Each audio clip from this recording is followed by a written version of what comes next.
Hello बच्चों, कैसे हैं आप लोग। मैं शांतनु सिंह फिर से आपका स्वागत करता हूं एडीवी स्टार लर्निंग प्लेटफॉर्म पे। बहुत दिनों से कंटेंट का वीडियो नहीं आ रहा था।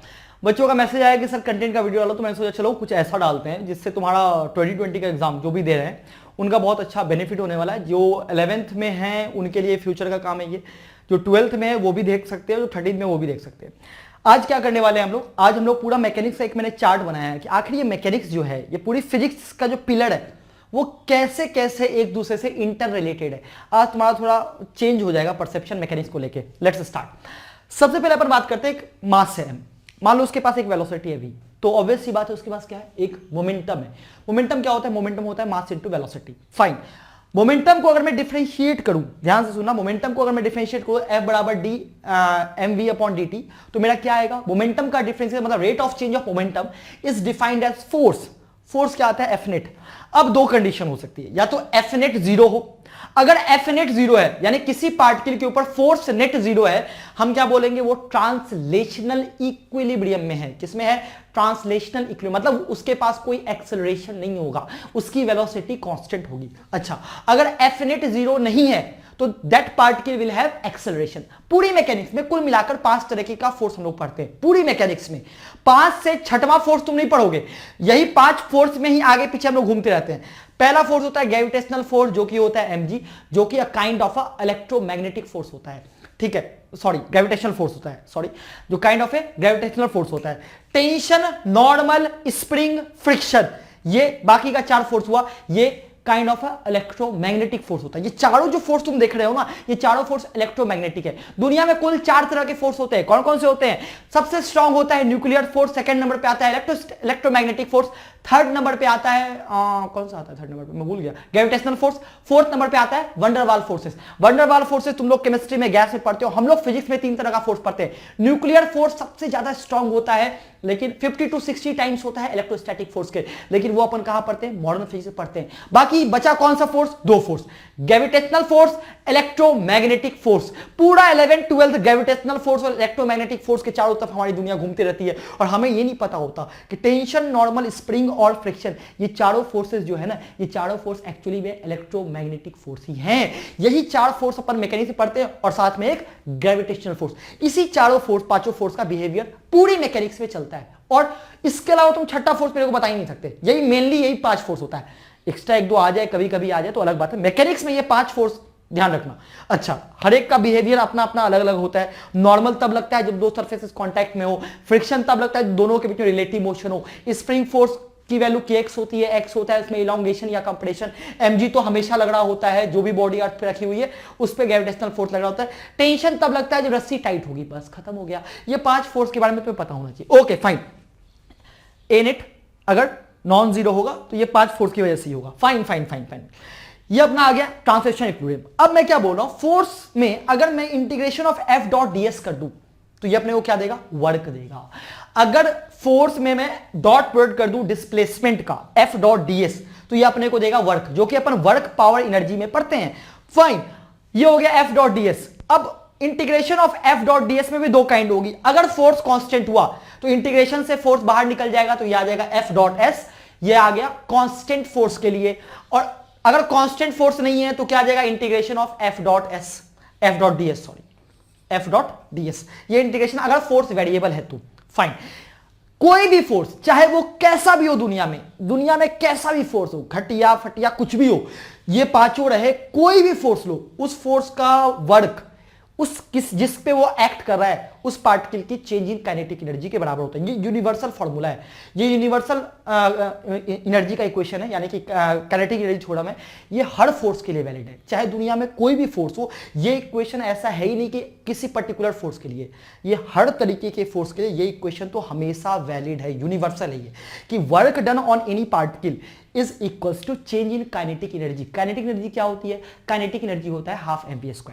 तो अगर मैं तुम्हें समराइज करूं फोर्स क्या है, मोमेंटम का रेट ऑफ चेंज आया फोर्स, फोर्स अगर जीरो हुआ तो इक्विलिब्रियम, नॉन जीरो हुआ तो एक्सेलरेशन होगा। That F net is equal to mass into acceleration. तुम यहां से एक्सेलरेशन की वैल्यू निकाल सकते हो। पूरी मैकेनिक्स में इस 5 तरह का फोर्स पढ़ते हैं। फोर्स का वर्क होता है F dot D S, integration of F dot D S. इसमें 2 तरह का होगा, अगर फोर्स कांस्टेंट हुआ तो एफ बाहर निकाल लो, ये आ जाएगा, वेरिएबल हुआ तो इंटीग्रेशन आ जाएगा। फाइन। अब फोर्स से हम थोड़ा सा कूदते हैं और फिर मोमेंटम से भी कूदते हैं। दोनों साइड मैंने आर का क्रॉस कर दिया। जैसे मैंने आर का क्रॉस किया मोमेंटम के साथ, वो हमें दे दिया एक टर्म जिसका नाम है angular momentum. We are talking about rotation. जैसे मैंने आर को पी के साथ क्रॉस किया तो वो आ गया L, r cross m v. इसको बोलते हैं angular momentum of a point mass. अगर मैं फोर्स का आर क्रॉस एफ के साथ मल्टीप्लीकेशन कर दूं तो ये आ जाएगा टॉर्क। पहली बात तो टॉर्क ऐसे भी ला सकते हो, या फिर तुम एंगुलर मोमेंटम का रेट ऑफ चेंज, जैसे मोमेंटम का रेट ऑफ चेंज अपने को फोर्स देता है, एक फिजिकल क्वांटिटी दिया, उसी तरह एंगुलर मोमेंटम का जो रेट ऑफ चेंज है वो अपने को टॉर्क देता है। देख रहे हो? और दोनों के बीच में एक ट्रायंगल सा बन गया, दिख रहा है? यहां से डीपी बाई डी किया, यहां डीएल बाई डी किया, यहां आर क्रॉस पी किया, यहां आर क्रॉस एफ किया, ये एक ट्रायंगल सा बन गया। यही चारों के बीच में पूरी दुनिया घूमती रहती है और कुछ भी नहीं होता। फाइन, आर क्रॉस एफ आ गया। जैसे कि यहां एफ नेट बराबर एम इंटू ए आया, यहां पे आता है टॉर्क बराबर आर क्रॉस एफ बराबर आई इंटू अल्फा। जहां आई क्या होता है? आई होता है मोमेंट ऑफ इनर्शिया। अल्फा क्या होता है? अल्फा होता है एंगुलर एक्सेलरेशन। याद है ना?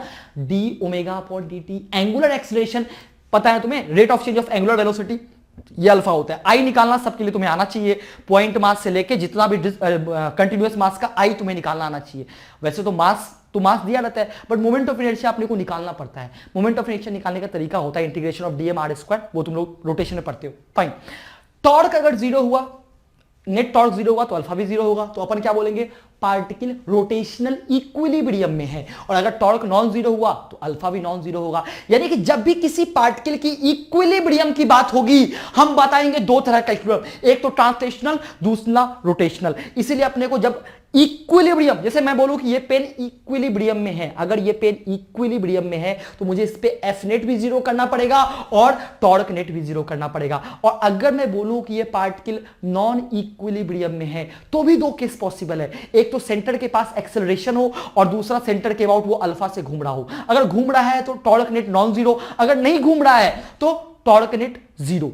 अगर सेंटर के पास एक्सेलरेशन है तो F net not equal to zero. यानी कि इक्विलिब्रियम में भी 2 और अगर नॉन इक्विलिब्रियम में है तो भी इन दोनों के बारे में एक बार तो पक्की बार सोचो। इन दोनों के बारे में सोचना है अपने को। ये कंप्लीट हो गया। अब अपन यहां पे चलते हैं। ये अपना वर्क का जो सेक्शन है ना, इसको थोड़ा इलाबोरेट करते हैं। वर्क होता है integration of F dot D S. मैंने तुरंत में सोचा कि चलो अभी फोर्स को हम किसी दूसरे तरह के क्लासिफिकेशन में लाते हैं। फोर्स का भी 2 तरह का क्लासिफिकेशन होता है, एक होता है कंजर्वेटिव फोर्स, एक होता है non conservative force. Generally constant force जो होते हैं वो कंजर्वेटिव, जनरली सेंट्रल फोर्स जो होते हैं वो कंजर्वेटिव होते हैं, और जो नॉन सेंट्रल फोर्स होते हैं वो नॉन कंजर्वेटिव होते हैं। कंजर्वेटिव फोर्स क्या होते हैं? ऐसे फोर्स जिनका वर्क पाथ के ऊपर डिपेंड नहीं करता। जैसे कि मैं बोलूं कि एक पार्टिकल को यहां से ए से लेके बी तक गया मैं 2-3 पाथ से, अब अगर मैं mg का वर्क पूछूंगा तो तुम चाहे इस पाथ से आओ या इस पाथ से आओ, mg का वर्क डन इनिशियल और फाइनल पोजीशन के ऊपर डिपेंड करता है। इसलिए mg कैसा हो जाएगा? कंजर्वेटिव फोर्स हो जाएगा। लेकिन वही चीज अगर मैं नॉन कंजर्वेटिव की बात करूं तो इसका वर्क डन जो होता है वो पाथ पे डिपेंड करता है। जैसे कि किसी पेन के मार्कर को a से b तक मैं ऐसे लेके गया या a से b ऐसे लेके गया, अगर मैं फ्रिक्शन का वर्क पूछूं, जितना पाथ लंबा होगा फ्रिक्शन का वर्क निगेटिव में उतना ज्यादा होगा। तो फ्रिक्शन का वर्क कहीं ना कहीं पाथ के ऊपर डिपेंड कर रहा है और mg का वर्क कहीं ना कहीं पाथ के ऊपर डिपेंड नहीं कर रहा। इसलिए फ्रिक्शन हो जाएगा नॉन कंजर्वेटिव फोर्स और mg हो जाएगा कंजर्वेटिव फोर्स। अब जनरली मान लो किसी फोर्स का इक्वेशन देता है, एग्जांपल के तौर पे मैं बोलता हूं F बराबर एक्स स्क्वायर आई कैप प्लस वाई स्क्वायर जे कैप। ऑब्वियस सी बात है ये एक वेरिएबल फोर्स है। मेरे को पता करना है कि ये वेरिएबल फोर्स कंजर्वेटिव है कि नॉन कंजर्वेटिव है, उसको चेक करने का ये तरीका होता है। ये एफ एक्स है और ये एफ वाई है। Del F x upon del Y, तो del Y partial differentiation of x with respect to y, fx with respect to y, तो ये कांस्टेंट होगा, तो ये 0 आ गया। सिमिलरली इसका x के रिस्पेक्ट ये 0 बराबर 0, यानी कि ये फोर्स है कंजर्वेटिव फोर्स। सिमिलरली एग्जांपल अगर कुछ ऐसा आ जाए, F बराबर वाई स्क्वायर आई प्लस एक्स स्क्वायर जे, मैंने बोला अब बताओ ये फोर्स कैसा है, तुमने निकाला del F x upon del Y, तो ये आ गया 2y और यहां से आ गया 2x, 2y कभी भी 2x के बराबर नहीं होगा, यानी कि ये हो गया non conservative force. Non conservative force का जब वर्क डन निकालना होता है तो इसका वर्क पाथ के ऊपर डिपेंड करता है, तो जब तक पाथ की इक्वेशन नहीं देगा अपन इसका वर्क नहीं निकाल सकते, लेकिन ये बिना पाथ की इक्वेशन के भी निकाला जा सकता है क्योंकि ये परफेक्टली इंटीग्रेटेबल होता है, परफेक्टली इंटीग्रेटेबल।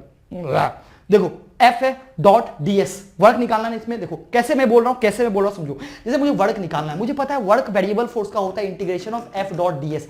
अब डी एस क्या होगा, डी एक्स आई कैप प्लस डी वाई जे कैप।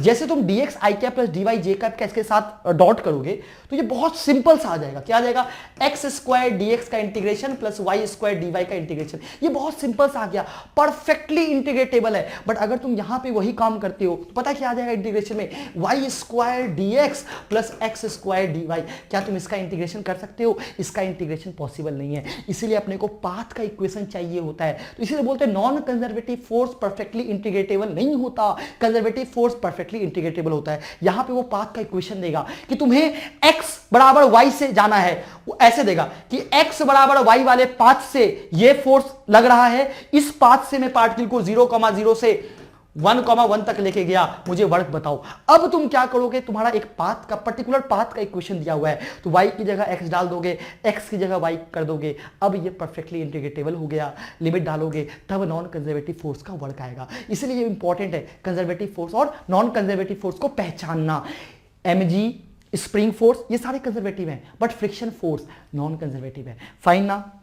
चलो अब थोड़ा सा वर्क की बात करते हैं। वैसे क्या होता है, चाहे फोर्स कंजर्वेटिव हो या नॉन कंजर्वेटिव हो, उसका work done change in kinetic energy के बराबर होता है। लेकिन कंजर्वेटिव फोर्स का एक और बड़ा खास बात होती है, negative of work done by conservative force एक नए एनर्जी का जन्म देता है, जिस एनर्जी का नाम है पोटेंशियल एनर्जी। यानी किसी बॉडी की पोटेंशियल एनर्जी में जो चेंज आएगा, सुनना मेरी बात गौर से, किसी बॉडी की पोटेंशियल एनर्जी में जो चेंज आएगा वो negative of work done by conservative force होगा। जैसे कि ये पेन का मार्कर है, इसको मैंने h हाइट उठाया, mg नीचे लग रहा है, mg का वर्क डन क्या है, निगेटिव है, कितना है, माइनस mgh है।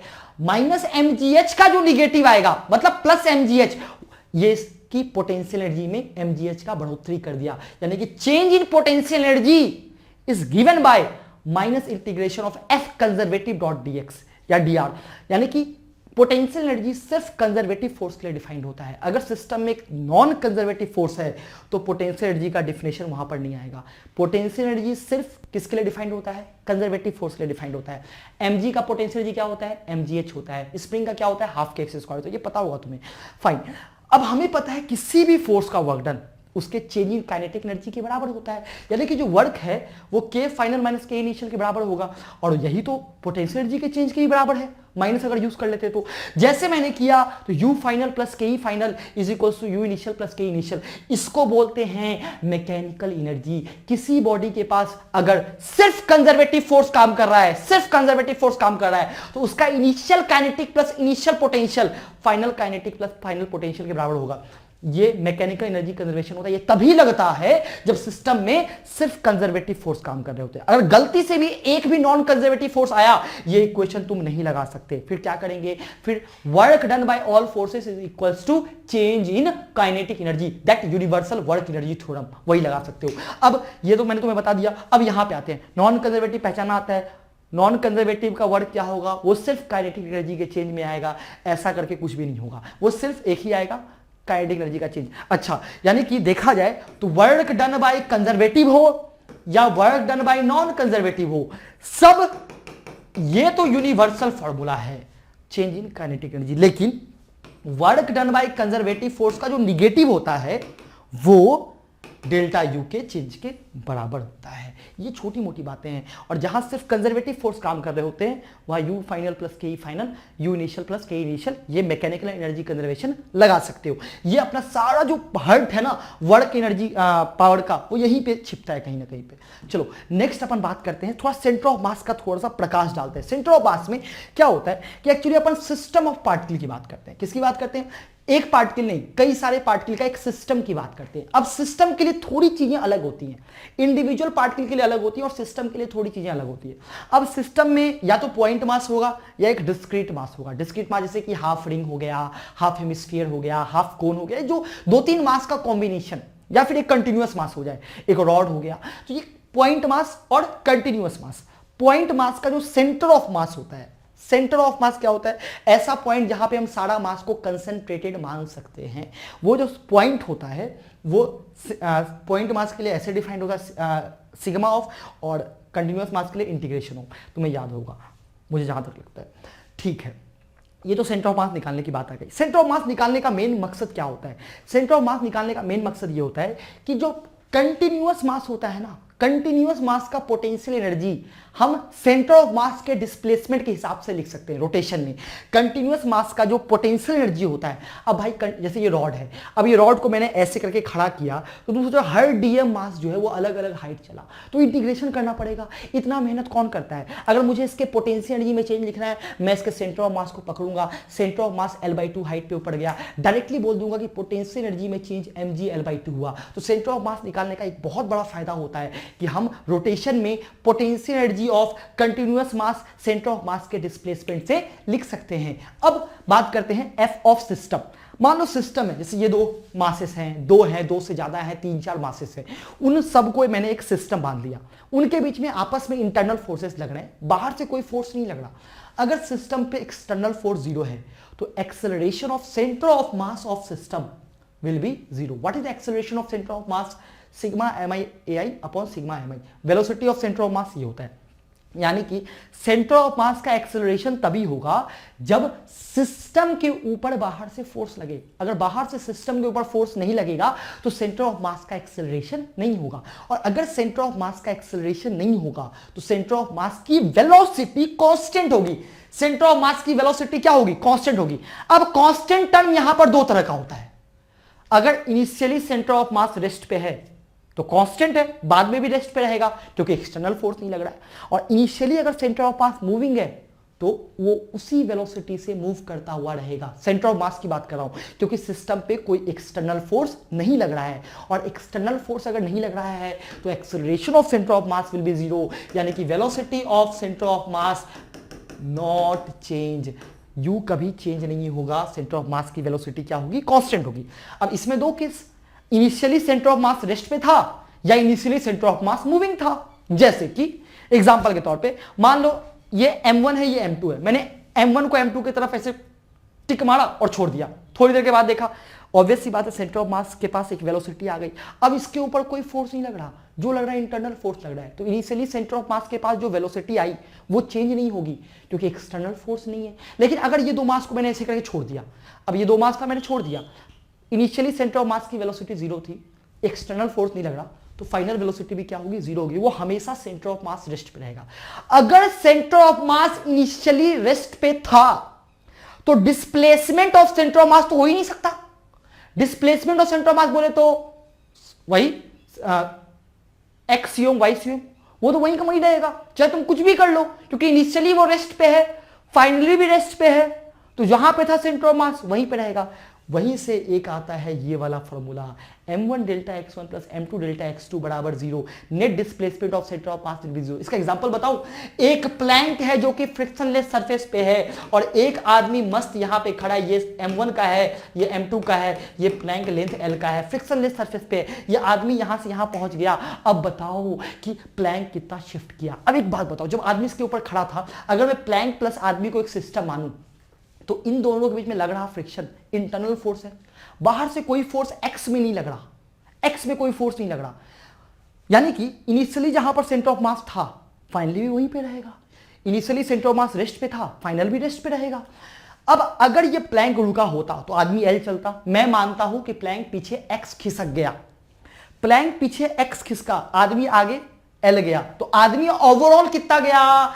m1 into l minus x. Plank पीछे x गया तो माइनस m2 इंटू एक्स बराबर 0, m1 delta x1 plus m2 delta x2 equal to 0। यहां से तुम्हारी x निकल जाएगी। ये यहीं पे लगाते हैं जहां पे initially centre of mass rest पे होता है और f ऑन सिस्टम क्या होता है, 0 होता है। बट जब ये बात आती है कि इनिशियली ये दोनों में से ये चीज जो है ये तो हमेशा वैलिड है। अगर एक्सटर्नल फोर्स सेंटर ऑफ मास पे नहीं लग रहा, यानी कि मोमेंटम कंजर्वेशन लगा सकते हैं, चाहे वो कोलिजन का सवाल हो चाहे momentum conservation. m1 u1 plus m2 u2 बराबर m1 v1 plus m2 v2। ये चीज कहां से आया, तो ये पता है ये चीज कहां से आया। अब मैंने क्या बोला, f एक्सटर्नल 0 है। अगर f एक्सटर्नल 0 है तो ऑब्वियस सी बात है सेंटर ऑफ मास की कुछ वेलोसिटी है। सेंटर ऑफ मास की वेलोसिटी का फॉर्मूला क्या होता है, m1 v1 plus m2 v2 upon m1 plus m2। अब इंटरनल फोर्स की वजह से इसकी और इसकी वेलोसिटी तो चेंज हो सकती है, सेंटर ऑफ मास की वेलोसिटी चेंज नहीं होगी क्योंकि एक्सटर्नल फोर्स 0 है। बट इंटरनल फोर्स इंडिविजुअल दोनों की वेलोसिटी तो चेंज कर सकता है। मान लो इसकी v1 से u1 हो गई, इसकी v2 से u2 हो गई, लेकिन सेंटर ऑफ मास की वेलोसिटी दोनों केस में सेम होगी क्योंकि एक्सटर्नल फोर्स नहीं है। यानी कि m1 v1 plus m2 v2 upon m1 plus m2 upon m1 plus m2 is equals to m1 u1 plus m2 u2 upon m1 plus m2। m1 plus m2 cut गया, P initial is equals to P final. इसी को बोलते हैं momentum conservation, जो कि मैंने यहां पर लिखा था। कहां गया, अरे कहां गई, हाँ यहाँ, जो मैंने यहां पर लिखा था मोमेंटम कंजर्वेशन। अगर सिस्टम पे एक्सटर्नल फोर्स नहीं लग रहा है तो मोमेंटम कंजर्वेशन किया जा सकता है, और सिस्टम पे अगर एक्सटर्नल टॉर्क नहीं लग रहा है तो एंगुलर मोमेंटम किया कंजर्वेशन किया जा सकता है। और एंगुलर मोमेंटम किसी भी रिजिड बॉडी के लिए जो डिफाइंड होता है वो होता है r cross m v cum, centre of मास की वेलोसिटी क्रॉस है, plus I about centre of mass into omega. ये रिजिड बॉडी के लिए एंगुलर मोमेंटम का डेफिनेशन है। और ये किसके लिए है, ये है पॉइंट मास के लिए। ये कंप्लीट डिस्कशन, पूरी मैकेनिक्स तुम्हारी यहीं पे घुसती है। टॉर्क कभी ये कभी वो, equilibrium, angular momentum conservation, torque force, बस ये। इसके अलावा अगर तुम्हें मैकेनिक्स में एक भी एक्स्ट्रा चीज आता है मुझे बताओ। यही सब है, यही है, और पूरी फिजिक्स भी यही है लगभग। इलेक्ट्रोस्टैटिक में एक इलेक्ट्रोस्टैटिक फोर्स आ जाएगा। अब इलेक्ट्रोस्टैटिक फोर्स कंजर्वेटिव होता है तो उसके लिए टॉर्क भी डिफाइंड होगा, एफ नेट भी डिफाइंड होगा, उसके लिए पोटेंशियल एनर्जी भी डिफाइंड होगा, उसके लिए वर्क एनर्जी थ्योरम भी डिफाइंड होगा। तो एक नया फोर्स आ गया, क्या फर्क पड़ा। तो देखा जाए तो पूरा फिजिक्स का पिलर यहीं पे लाई करता है। होप तुम्हें ये पूरा कंसेप्ट क्लियर हो गया होगा। मैंने बहुत तेजी में बताया, फिर भी चलो कुछ तो क्लियर हुआ होगा। तुम्हें थोड़ा बहुत मैकेनिक्स याद होगा तो कुछ तो क्लियर हुआ होगा कि बॉडी अगर इक्विलिब्रियम में होगा तो दोनों इक्विलिब्रियम की बात करेंगे, अगर नॉन इक्विलिब्रियम में होगा तो दोनों की बात करेंगे। अल्फा वल्फा सब कुछ निकालने का सीखेंगे, आई निकालने का सीखेंगे, सिस्टम की बात कर ली हमने। तो वीडियो यहीं पे होता है समाप्त। वीडियो को लाइक और शेयर कर देना पक्का। और अगर तुमने अभी तक तुम्हें क्रैश कोर्स लेना है तो एटीपी का क्रैश कोर्स जो रैंक बूस्टिंग कोर्स है बेस्ट रहेगा अगर तुम्हें अपने प्रिपरेशन को बूस्ट करना है।